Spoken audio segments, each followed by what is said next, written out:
नमस्कार दोस्तों, आप सभी का स्वागत है हमारे YouTube channel VCS basic physics में। आज के इस वीडियो में हम अध्ययन करेंगे समतापीय प्रक्रम आइसोथर्मल प्रोसेस के बारे में। ये जो टॉपिक है वो कक्षा 11 NCERT की जो पाठ्यपुस्तक है उसके 12वें चैप्टर उष्मागतिकी से हमने लिया है। इस वीडियो में हम बात करेंगे कि समतापीय प्रक्रम होता क्या है, इसके लिए अवस्था समीकरण की बात करेंगे, इसके उदाहरण देखेंगे, साथ में हम सूचक आरेख तथा समतापीय प्रक्रम में किए गए कार्य का व्यंजक भी यहां पर आज के इस वीडियो में फाइंड आउट करने वाले हैं। विद्यार्थियों, यदि आप हमारे YouTube चैनल पर नए हैं तो चैनल को सब्सक्राइब कर लीजिए, साथ में बेल आइकन भी दबा दीजिए ताकि आपको आगे की वीडियोज की नोटिफिकेशन मिलती रहे। सबसे पहले हम इस वीडियो में बात करेंगे कि समतापीय प्रक्रम होता क्या है। समतापीय प्रक्रम से पहले हम बात करेंगे कि उष्मागतिक प्रक्रम क्या है। उष्मागतिक प्रक्रम, यदि कोई उष्मागतिक निकाय एक अवस्था से दूसरी अवस्था में जा रहा है तो उसे हम उष्मागतिक प्रक्रम कहेंगे।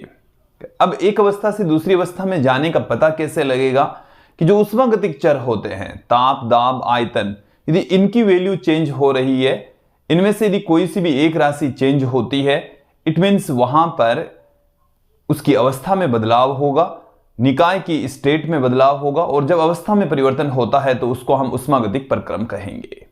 क्लियर? तो कोई निकाय एक अवस्था से दूसरी अवस्था में जा रहा है तो उसे हम उष्मागतिक प्रक्रम कहेंगे। एक अवस्था से दूसरी अवस्था में तभी जाएगा जब निकाय के जो उष्मागतिक चर हैं उनमें परिवर्तन होता है। क्लियर? यहां पर देखिए, समतापीय प्रक्रम नाम से ही स्पष्ट है कि ऐसा प्रक्रम होगा जिसमें ताप एक समान रहेगा। तो ऐसा उष्मागतिक प्रक्रम जिसमें ताप नियत बना रहता है, ताप एक समान बना रहता है, समतापीय प्रक्रम कहलाता है। एक बार फिर से डेफिनेशन सुन लीजिए कि ऐसा उष्मागतिक प्रक्रम जिसमें नियत ताप पर अन्य उष्मागतिक चर परिवर्तित होते हैं समतापीय प्रक्रम कहलाता है, आइसोथर्मल प्रोसेस कहलाती है। क्लियर? तो डेफिनेशन में आपके सामने रख देता हूं कि ऐसा उष्मागतिक प्रक्रम, ऐसा उष्मागतिक प्रक्रम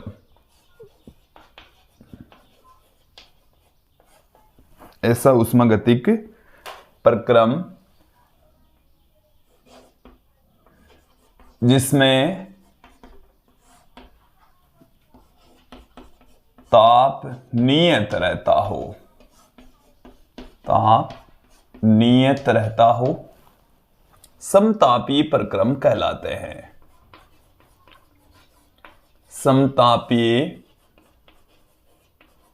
प्रक्रम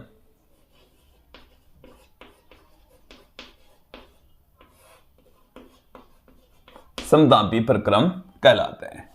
अब देखिए, समतापीय प्रक्रम के एक उदाहरण मैं आपके सामने रख देता हूं। जैसे पहला जो एग्जाम्पल है वो है जल का उबलना। जल का उबलना ये नियत ताप पर होता है, 100 डिग्री सेंटीग्रेड के ऊपर जल के उबलने की प्रोसेस होती है। इसी प्रकार से जल का जमना या बर्फ का पिघलना, बर्फ का पिघलना ये भी एक समतापीय प्रक्रम का ही उदाहरण है विद्यार्थियों। अब यहां पर इसके पश्चात हम बात करेंगे अवस्था समीकरण की। देखो, अवस्था समीकरण क्या चीज है? उष्मागतिक चरों के मध्य संबंध बताने वाला समीकरण। कोई प्रोसेस हो रही है, कोई उष्मागतिक प्रक्रम हो रहा है, उसमें कुछ उष्मागतिक चर परिवर्तित होंगे, और जो परिवर्तित होने वाले उष्मागतिक चर होते हैं उनमें संबंध बताने वाला समीकरण अवस्था समीकरण कहलाता है। क्लियर? तो यहां पर देखेंगे, बात करेंगे अवस्था समीकरण की। अवस्था समीकरण, तो देखिए यहां पर समतापीय प्रक्रम है, आइसोथर्मल प्रोसेस है, टेम्परेचर नियत रहेगा, ताप नियत रहेगा। नियत ताप के ऊपर जो दाब और आयतन है वो परिवर्ती होंगे। और देखिए, बॉयल ने ये कहा था कि नियत ताप के ऊपर जो दाब होता है वो आयतन के व्युत्क्रमानुपाती होता है। तो समतापीय प्रक्रम के अंदर दाब आयतन के व्युत्क्रमानुपाती होता है। तो यही है इसका अवस्था समीकरण, यहीं से निकलने वाला है कि नियत ताप पर, नियत ताप पर, नियत ताप के ऊपर क्या होगा देखिए, नियत ताप पर निकाय का दाब, निकाय का दाब आयतन के व्युत्क्रमानुपाती होता है, आयतन के व्युत्क्रमानुपाती होता है। तो देखिए दाब यहां पर P है, आयतन V है, दोनों एक दूसरे के व्युत्क्रमानुपाती होंगे, जबकि ताप हमारे पास में ये नियत रहेगा। ताप क्या रहना है, नियत। ताप में जो परिवर्तन होता है वो 0 होगा, यहां पर ताप में कोई परिवर्तन नहीं होना है। तो ये देखिए यहां से हम जब प्रोपोर्शनल का साइन हटाएंगे तो यहां पर हम पुट कर देंगे एक constant P equal to constant upon में V, और इसे हम लिख सकते हैं PV बराबर कांस्टेंट, PV बराबर कांस्टेंट हम पुट कर देंगे। ये हमारे पास में आ गया है PV बराबर कांस्टेंट, PV बराबर कांस्टेंट प्राप्त हो गया है। क्लियर। अब देखिए हम यहां पर ये जो PV बराबर कांस्टेंट है ये इसका अवस्था समीकरण कहलाता है।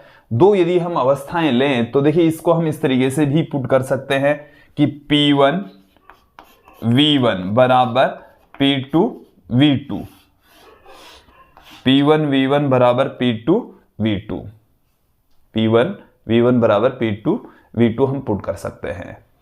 अब यहां पर हम बात करेंगे सूचक आरेख की। सूचक आरेख जो P और V के मध्य आरेख होता है, जो किसी ऊष्मागतिक प्रक्रम के बारे में हमें सूचना प्रदान करता है, सूचक आरेख कहलाता है। तो सूचक आरेख देखिए,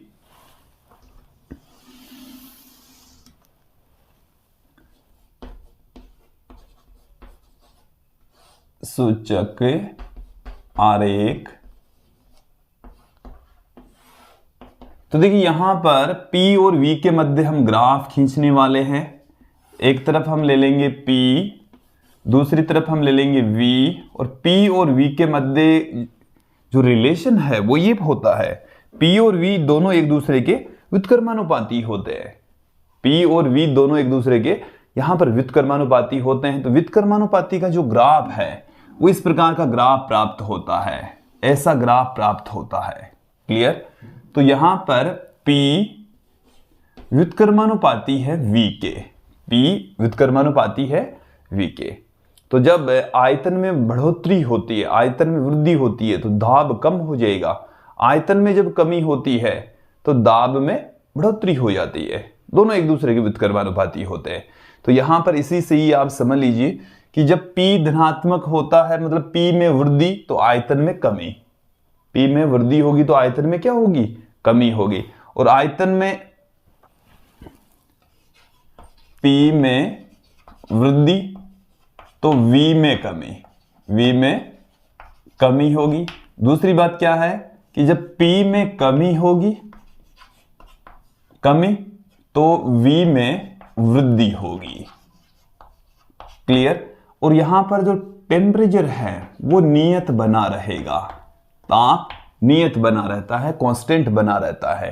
ताप जब नियत बना रहता है तो यहां पर समझ लीजिए कि आंतरिक ऊर्जा में जो परिवर्तन है वो 0 रहता है, अर्थात निकाय को दी गई ऊष्मा कार्य में कन्वर्ट हो जाती है। जब हम निकाय में ऊष्मा दे रहे हैं इट मीन्स ताप में वृद्धि हो रही है। यहां पर ताप में कोई परिवर्तन नहीं होगा, ताप में कोई परिवर्तन नहीं होगा तो कार्य होगा। ताप में कोई परिवर्तन नहीं होगा तो क्या होगा, कार्य होगा, क्योंकि आंतरिक ऊर्जा में कोई परिवर्तन नहीं होगा। समतापीय प्रक्रम यहां पर होता है। यहां से आप देखेंगे कि हमारे पास में PV बराबर एक रिलेशन में यहां पर आपके सामने और रख रहा हूं, PV बराबर होता है कांस्टेंट। तो अवकलन करने पर, अवकलन करने पर हमें क्या प्राप्त हो जाएगा।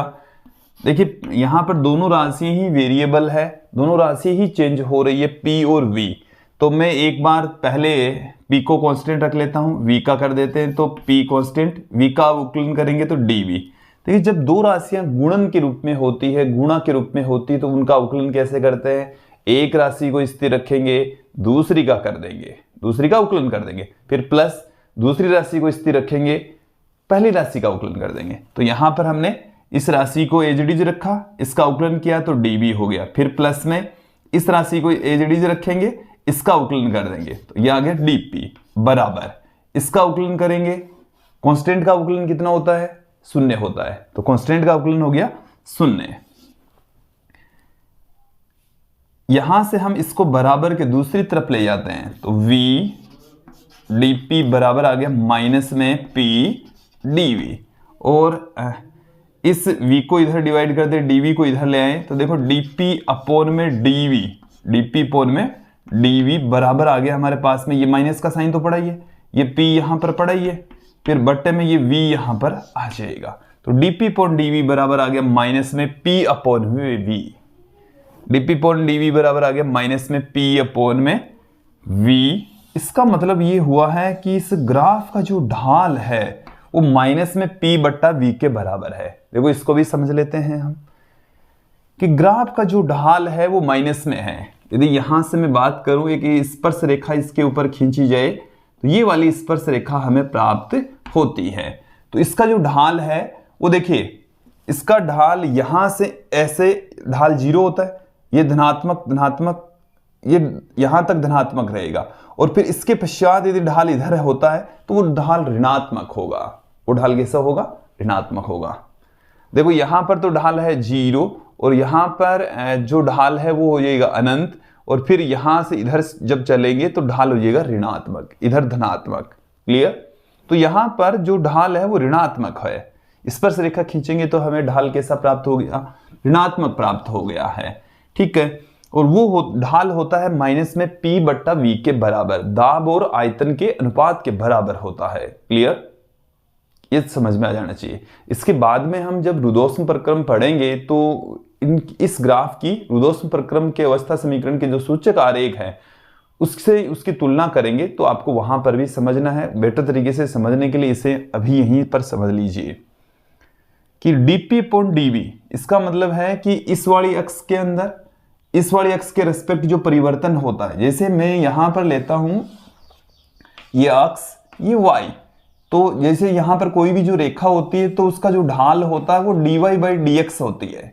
dy बाई dx से हम ढाल को प्रदर्शित करते हैं, dy बाई dx के द्वारा ढाल को लिखा जाता है। ठीक है, तो यहां पर है p, इधर है v, तो dp बाई dv ढाल को रिप्रेजेंट करेगी। माइनस में आ रहा है इसका मतलब इधर ढाल है, प्लस में आ रहा है इसका मतलब उधर ढाल होगा, और p बट्टा v के इक्वल इस ढाल की वैल्यू होगी। क्लियर? अब यहां पर हम बात करेंगे कि समतापीय प्रक्रम में किया गया कार्य कितना होता है। Work done in isothermal process.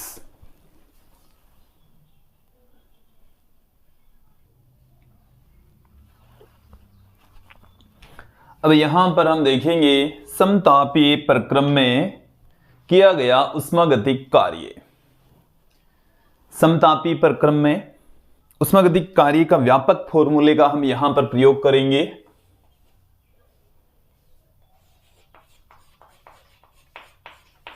उष्मागतिक कार्य, तो देखिए यहां पर हम कंसीडर करके चल रहे हैं कि नियत ताप T के ऊपर जो प्रेशर है वो P1 से P2 हो जाता है, आयतन V1 से V2 हो जाता है। आयतन में भी परिवर्तन हो रहा है और प्रेशर में भी परिवर्तन हो रहा है। देन उस स्थिति में जो कार्य है वो कितना होगा? देखिए माना उष्मागतिक निकाय का, माना उष्मागतिक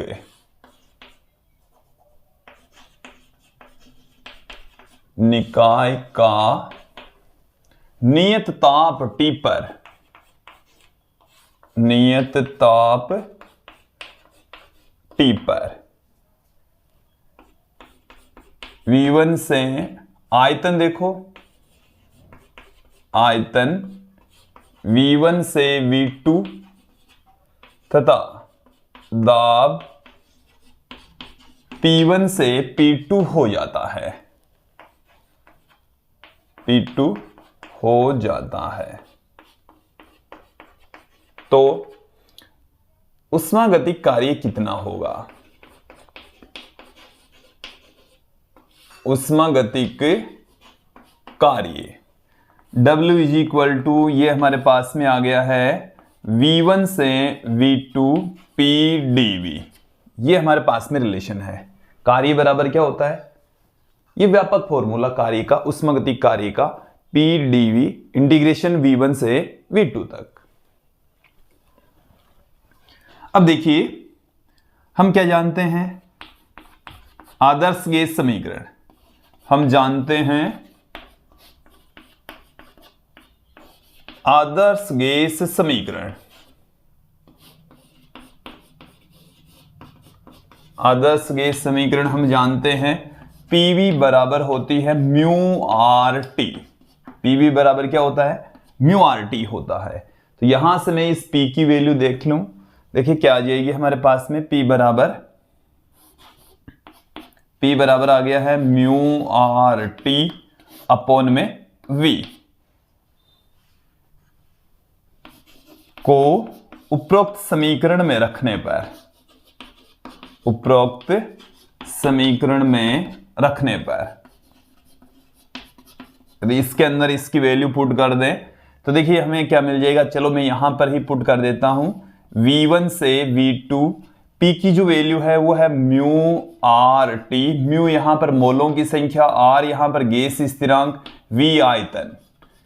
जो कांस्टेंट है उसको हम इंटीग्रेशन से बाहर पुट कर देंगे। म्यू यहां पर मोलों की संख्या है जो कि नियत है, आर गैस स्थिरांक है 8.314 जूल प्रति मोल प्रति केल्विन, ये भी कांस्टेंट है, और टी यहां पर कांस्टेंट है क्योंकि हम टी समतापीय प्रक्रम ही पढ़ रहे हैं और समतापीय प्रक्रम के अंदर तो ताप तो नियत रहता है। हमने ये बात भी यहां पर पुट कर दी है कि नियत ताप टी पर, तो टेम्परेचर भी नियत है, कांस्टेंट है। तो म्यू आर टी तीनों ही कांस्टेंट है, इनको हम इंटीग्रेशन से बाहर पुट कर सकते हैं। कांस्टेंट को इंटीग्रेशन से बाहर रख दें तो म्यू आर टी आ गया बाहर, इंटीग्रेशन के अंदर रह गया है 1/v। इंटीग्रेशन के अंदर क्या रह गया है? 1/v। अब यहां से देखें, आप यहां से देखें W इज इक्वल टू क्या आ जाएगा?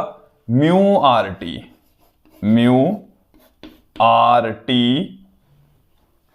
इसका इंटीग्रेशन हो जाएगा log v, log v। देखो 1/, अक्स का अक्स के रेस्पेक्ट इंटीग्रेशन होता है log अक्स, यहां पर v के रेस्पेक्ट हम इंटीग्रेशन कर रहे हैं, 1/v का हो जाएगा log v, log v। तो हमें क्या मिल गया है? log v। इसका आधार होता है e और लिमिट है v1 से v2 तक। लिमिट कहां से लेकर कहां तक है? v1 से लेकर v2 तक है। क्लियर? अब देखिए यहां पर म्यू आर टी तो एज इट इज है, लिमिट पुट कर देंगे। पहले v के स्थान पर अपर लिमिट पुट करेंगे, तो अपर लिमिट पुट करेंगे तो यह आ गया log v2 minus lower limit v1, तो log v1 आ गया है। ये हमें मिल चुका है, प्राप्त हो चुका है। क्लियर?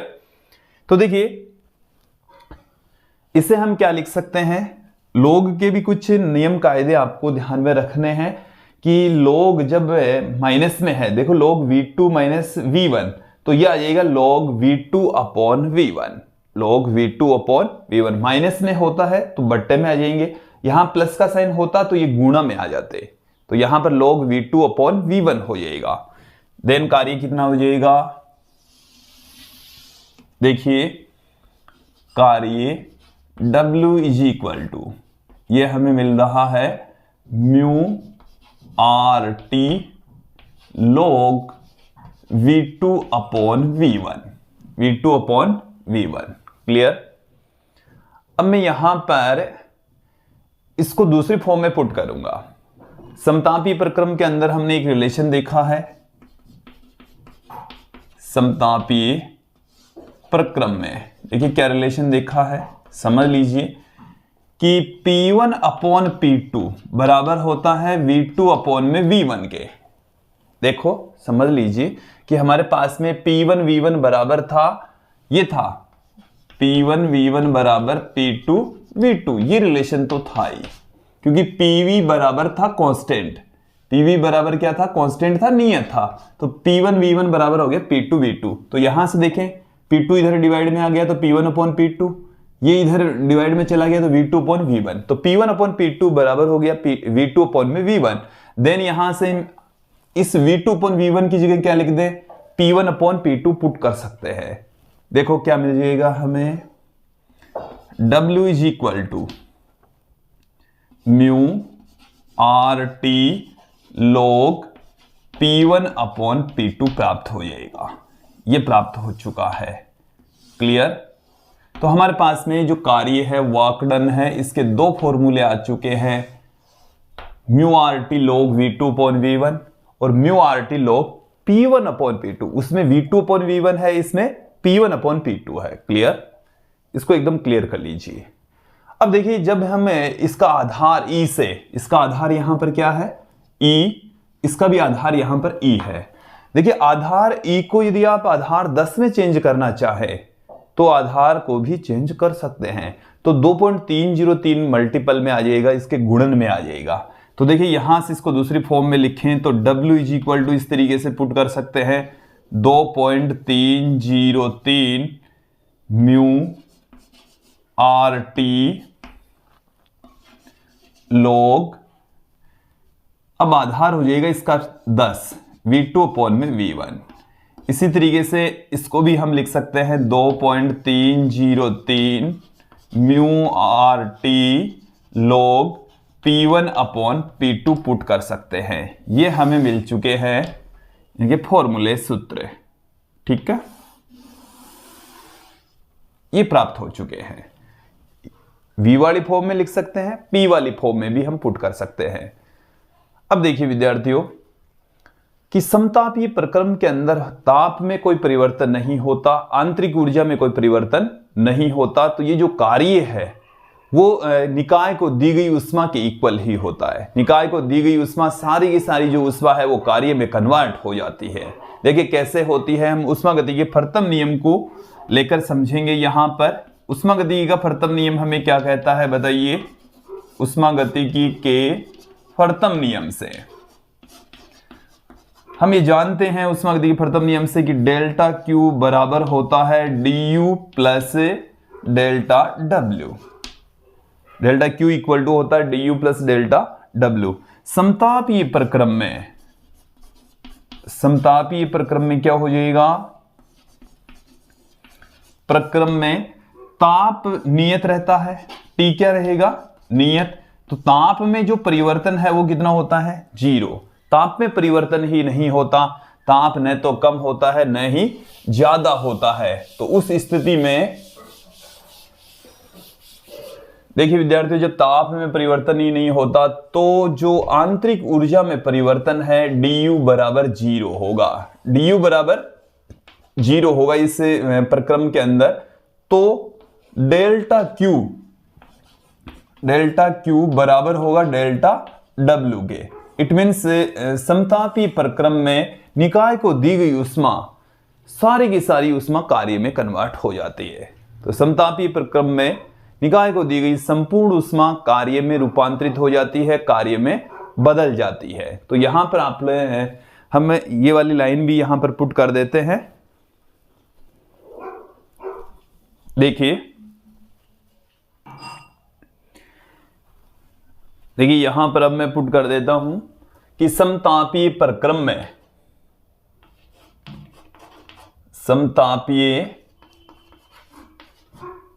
समतापीय प्रक्रम में निकाय को दी गई संपूर्ण उष्मा, निकाय को